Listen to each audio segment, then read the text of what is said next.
في مواقف كده بتحصل لأي حد مننا، لحظة بسيطة كفيلة إنها تقلب كيانك كله.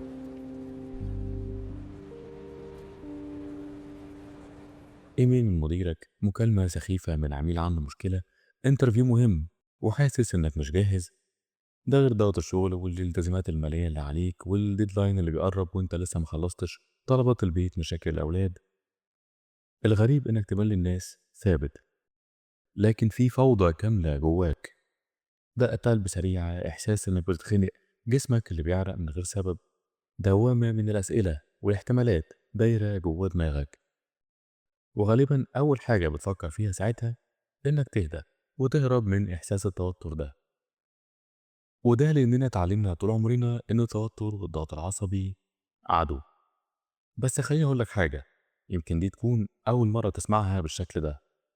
الضغط والتوتر مش عدو ولا ضعف، ده ممكن يكون أعظم مساعد ليك لو فهمت رسالته. التوتر والضغط ده من أقدم آليات البقاء في الإنسان. كان زمان بيحمي الإنسان لما يواجه خطر حقيقي زي الحيوانات المفترسة. الجسم كان بيشتغل في ثواني، تضخ دم أكتر، يسرع النبض، عضلاتك تكون مستعدة للقتال أو الهرب. بس النهاردة مفيش أسد بيهاجمك، لكن في ديدلاين، في انترفيو، في ميل سخيف على الصبح.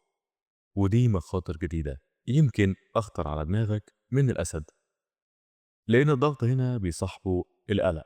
دماغك بتفضل شغالة حتى بعد الموقف ما يكون خلص، وتفضل تسترجع كل كلمة وكل نظرة وكل احتمال.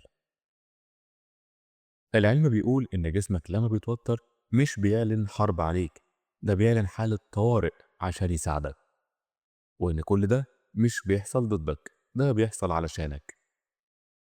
في جامعة هارفارد عملوا تجربة غريبة، خلوا مجموعة من الناس يقدموا برزنتيشن قدام لجنة نقدية تحت ضغط رهيب.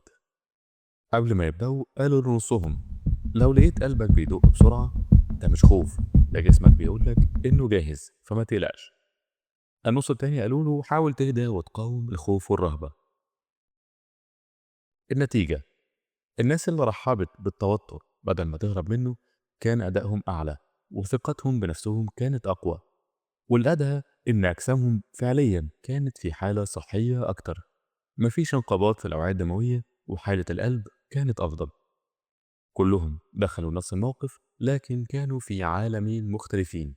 عالم قاوم الإحساس فانهزم، وعالم تاني فهم الإشارة وقدر ينتصر.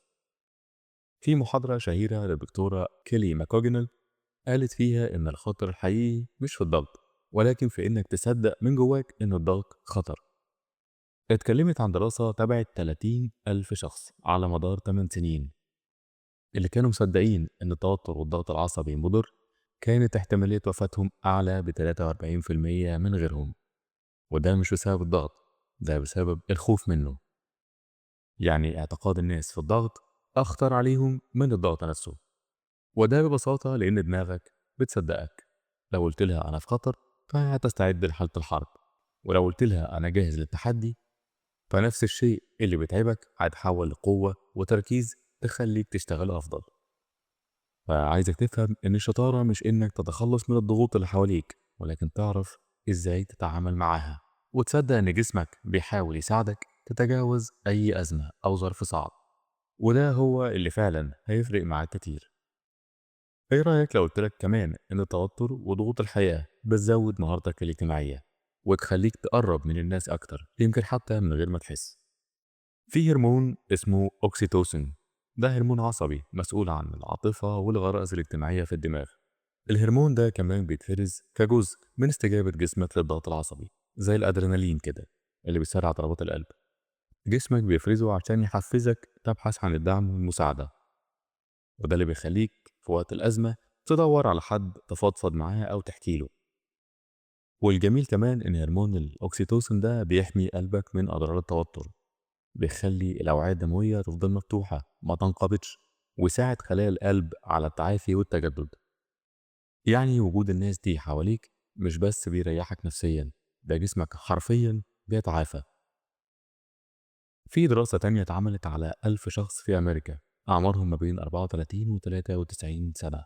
شافوا فيها حجم الضغوط اللي تعرضوا لها على مدار سنة كاملة، وراقبوا تصرفاتهم وعلاقتهم مع عيلتهم وأصدقائهم والناس المحيطة بيهم، وتابعوا سجلات الناس دي على مدار 5 سنين. بعد كده وجدوا إن مقابل كل أزمة أو تجربة صعبة بتمر بيها في حياتك، زي الأزمات المالية الشديدة والمصائب العائلية، ده بيزيد خطر الوفاة بنسبة 30%.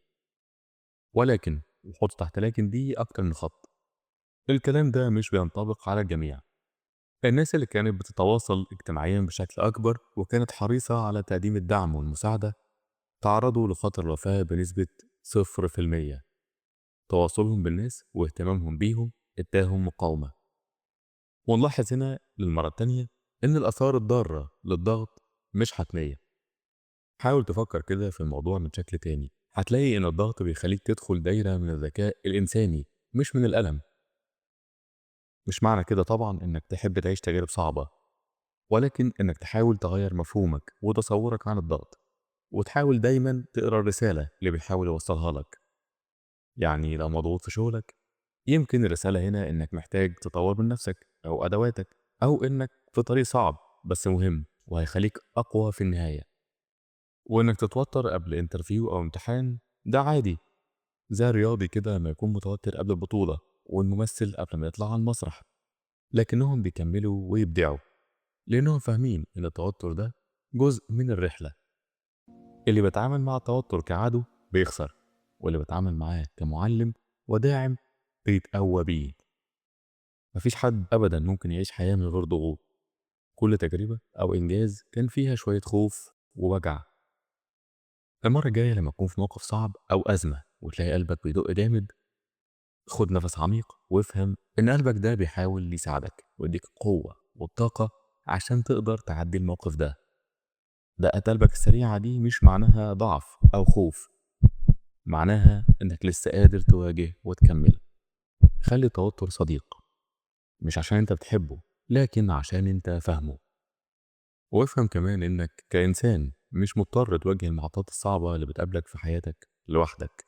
خلي حواليك ناس بتحبك وعايزة تساعدك زي ما أنت بتدعمهم وتساعدهم. وبس كده، ونتقابل قريب إن شاء الله.